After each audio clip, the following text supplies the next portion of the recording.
প্ৰতিটো কাহিনীতে কিবা এটা দিয়াৰ চেষ্টা কৰোঁ। গতিকে আহকচোন আজিৰ কাহিনীটো আৰম্ভ কৰোঁ। মামা, অ' মামা, আজি মোৰ বাবে ভিডিঅ' গেম এটা আনিবানে?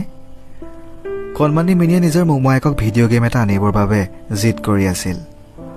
ঠিক আছে, সন্ধিয়া লৈ আনিম দিয়া, মোমায়েকে ক'লে। মিনি, মই তোমাক আগতেই কৈছিলোঁ যে অদৰকাৰী বস্তুবিলাক নিবিচাৰিবা বুলি। এতিয়া আমাৰ অৱস্থা আগৰ দৰে নাই নহয়। ককায়েক যোৱাৰ পাছতে মিনিৰ মাক আস্থাই মিনিক ক'লে। আস্থাৰ মুখত অসহায়ৰ ভাৱ সম্পূৰ্ণভাৱে জিলিকি আছিল। তাইৰ এই ভাৱটো সৰু নবৌৱেক ৰাধিকাৰ আগত লুকাই নাথাকিল। আস্থা, মিনিক কিয় গালি দিছা? মিনিৰ তাইৰ মোমায়েকৰ ওপৰত সম্পূৰ্ণ অধিকাৰ আছে, যি লাগে বিচাৰিব পাৰে। আস্থা এইখন ঘৰৰ একমাত্ৰ ছোৱালী আৰু আলাসত ডাঙৰ হোৱা ছোৱালী আছিল।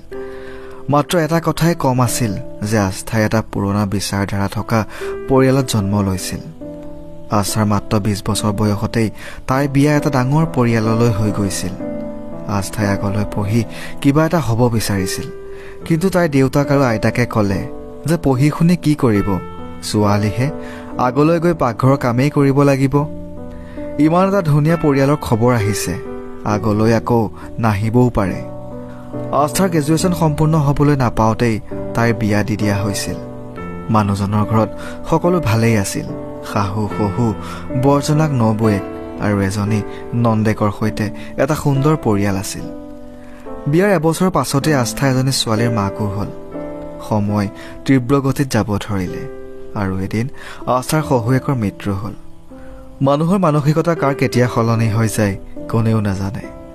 আস্থাৰ বৰজনাকে মাকৰ অসুখৰ লাভ উঠাই ঘৰটো আৰু দোকানকেইখন নিজৰ নামত কৰি ল'লে আৰু কথাটো কোনেও গমেই নাপালে। কিন্তু আস্থাৰ ভাগ্যত ইয়াতকৈ বেয়া লিখনি লিখা আছিল। এটা পথ দুৰ্ঘটনাত তাইৰ মানুহজনৰ মৃত্যু হ'ল।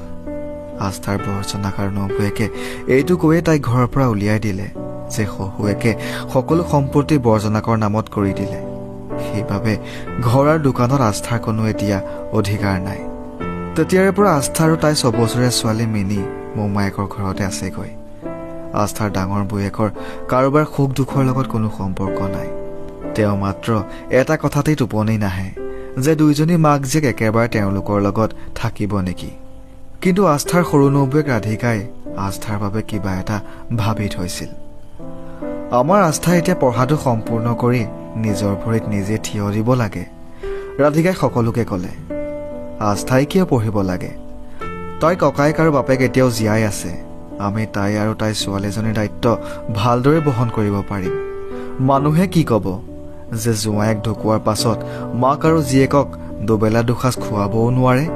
আস্থাৰ দেউতাকে ক'লে, তুমিতো আস্থাৰ নবৌৱেক ন, সেইবাবে ঘূৰি অহা নন্দেকজনী এতিয়া তোমাৰ বোজা যেন লাগিছে। আস্থাৰ মাকে বোৱাৰী ৰাধিকাক ক'লে। তেতিয়া ৰাধিকাই আকৌ ক'লে, আপোনালোকে সহায়ৰ নামত আস্থাক অসহায় দুৰ্বল কৰিব বিচাৰিছে। তাৰ বাবে সকলোতকৈ ডাঙৰ সহায় এইটোৱেই হ'ব যে তাইক আত্মনিৰ্ভৰশীল বনাই তোলক, যাতে নিজৰ আৰু ছোৱালীজনীৰ সৰু সৰু ইচ্ছাবিলাক পূৰণ কৰিব পাৰে আৰু আত্মনিৰ্ভৰভাৱে সমাজত মূৰ দাঙি খোজকাঢ়িব পাৰে। ৰাধিকাৰ কথা শুনি আস্থায়ো সাহসেৰে ক'লে, ৰাধিকা বৌৱে ঠিকেই কৈছে, ময়ো আত্মসন্মানেৰে মূৰ দাঙি জীয়াই থাকিব বিচাৰোঁ। বিয়াৰ আগত মোক আৰু পঢ়িব নিদিলে, কিন্তু এতিয়া মই পঢ়িম আৰু কাৰো ওপৰত বোজা নহওঁ। যি ভাল দেখা তুমি মাজনী। আস্থাৰ দেউতাকে অৱশেষত আস্থাৰ সিদ্ধান্তক মানি ল'লে। নবৌৱেকৰ বাবে তাই এতিয়া আত্মসন্মানেৰে জীয়াই থাকিবৰ বাবে প্ৰেৰণা পালে। প্ৰায় 3 বছৰমান পাৰ হৈ গ'ল। আস্থা এতিয়া এগৰাকী স্কুলৰ শিক্ষয়িত্ৰী হ'ল আৰু তাই নিজৰ ওপৰতে গৌৰৱান্বিত হ'ল যে তাই আৰু জীয়েকেইটা কাৰো ওপৰত বোজা হৈ জীয়াই নাথাকে। বন্ধু বান্ধৱীসকল, কাহিনীটো শুনি আপোনালোকৰ কেনেকুৱা লাগিলে আমাক কমেণ্ট কৰি জনাবলৈ নাপাহৰিব। ধন্যবাদ। আপোনালোকৰ বন্ধু মই নিবিড় দত্ত।